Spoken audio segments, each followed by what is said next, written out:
We live in a world that is practically designed to pull our attention in 1,000 different directions at once.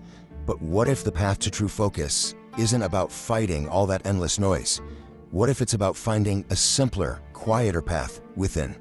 Well, today, let's walk that path together. You know how it starts, that relentless ping from our devices, a constant stream of alerts, and every single one is demanding a little piece of our attention. And then there's the cascade of endless opinions, all these voices competing for our energy, for our agreement. And when you put it all together, what do you have? You have a backdrop of perpetual noise, where the simple act of just concentrating, well, it can feel like a lost art. Faced with this every single day, it's really easy to come to one conclusion, that deep focus is a thing of the past, that it's a battle we're pretty much destined to lose. But here's the thing, that assumption, as common as it is, it's just not the truth. The real path to staying focused in this world is actually quite simple, once you understand where to look. You see, the journey to find focus, it doesn't begin by trying to silence the world outside of you. No, it starts with a much more profound shift. It begins by turning inward. We spend so much of our energy trying to control our environment, right? Building walls to keep out the noise. But the real source of the struggle, it isn't actually out there. The true battlefield is internal. Think about it. A restless heart will find a distraction even in a silent room, while a settled one can find peace in the middle of a storm. So this brings us to the crucial starting point, intention. Focus is born from intention. When you have a clear sense of purpose, a reason why you live, it acts like a compass for your mind. It gives you a direction, and suddenly you're just less likely to wander down every little side path.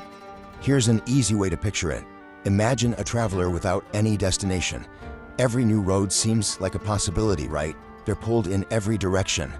But now, picture a traveler with a clear destination, with intention. They just keep walking forward, almost undisturbed by the noise of all those other paths. Okay, so once we have that intention, our compass, we then have to learn to guard the very currency of our lives, the one resource we can never, ever get back, our time. This is such a profound and simple truth. The hours and minutes of your day, they aren't separate from your life. They are your life. And when you see it that way, the stakes become incredibly high. Every moment that we just give away to some meaningless distraction is a moment that's permanently taken from our purpose, from our loved ones, from whatever gives our life meaning. It's a trade we're making, whether we're conscious of it or not. You know, the wise people of the past understood this principle so well. They said the heart isn't meant to be empty or idle.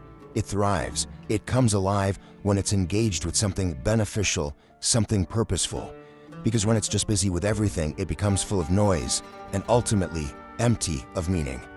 So how do we actually guard our time and stay aligned with our intention?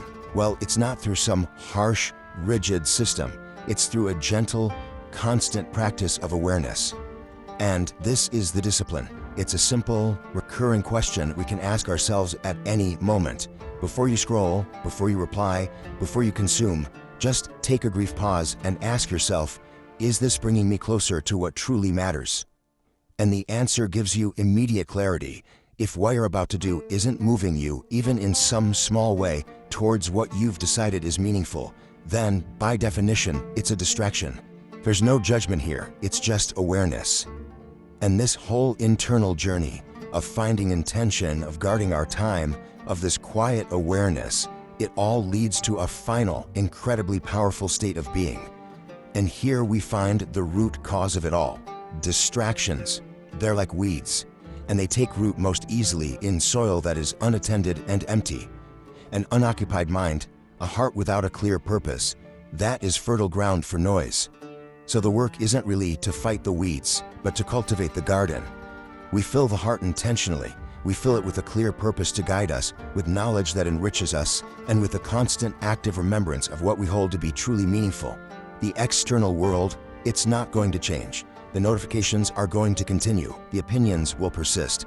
The noise will always be there.